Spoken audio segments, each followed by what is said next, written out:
कर्म और भाग्य दोनों साथ साथ चलते हैं।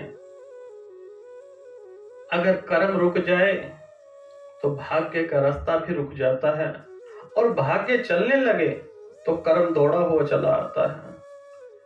यह एक गाड़ी के दो पहिए हैं। जिसने कर्म कर लिया उसका भाग्य बदल ही जाता है, परंतु विधि का विधान, एक समय यह दोनों लड़ पड़े और कहने लगे कि मैं बड़ा हूं, तुम छोटे हो। भाग्य कहने लगा मैं बड़ा हूं, कर्म छोटे हो। और कर्म और भाग्य में इतना युद्ध बढ़ गया कि स्वयं नारायण को आना पड़ा। अब नारायण जी के सामने यह समस्या खड़ी हो गई कि इसका निचोड़ कैसे निकालें। वह अगस्त ऋषि के पास पहुंचे तो अगस्त ऋषि कहने लगे, तुम भी बड़े हो और तुम भी बड़े हो, तुम्हारे बगैर इनका काम नहीं चल सकता और इनके बगैर तुम्हारा नहीं चल सकता। परंतु दोनों समझने को तैयार नहीं। तब ऋषि ने कहा, कोई बात नहीं, आज तुम दोनों इस कुटिया में विश्राम करो, सुबह तत्पश्चात तुमसे वार्तालाप करेंगे। संध्या का समय था।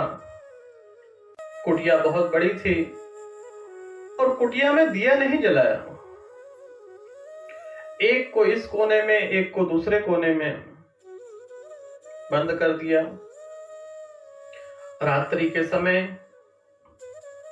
कर्म को भूख लगी तो कर्म कुछ ना कुछ ढूंढने लगा, परंतु भाग्य एक जगह विराजमान रहा। ना तो उसने कोई कार्य किए ना कुछ। वह अपने ब्रह्मदेव, कहने का अर्थ है त्रिलोकीनाथ को याद करता रहा, उनका सिमरन करता रहा। कर्म ने थोड़े बहुत हाथ पैर मारे तो एक बोरी में कुछ गेहूं के दाने मिले। भूख लगी हुई थी तो कर्म उन गेहूं के दानों को खाने लगता है। बीच बीच में उसके मुख में कुछ कंकड़ आ जाते हैं, वह भाग्य की झोली में डाल देता है।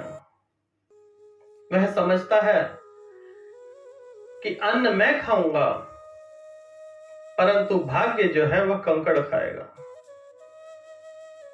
भाग्य अपनी जगह स्थिर था और कर्म आराम से खाना खाकर सो जाता है। सुबह हुई, गुरुजी आश्रम में आए तो क्या देखते हैं, कर्म जो है आज विश्राम कर रहा है और भाग्य के पास ढेर सारे हीरे पड़े हुए हैं। कर्म जिसे कंकड़ समझ रहा था, रात्रि के अंधेरे के समय वास्तव में वह हीरे थे जो कि भाग्य के साथ मिल गए।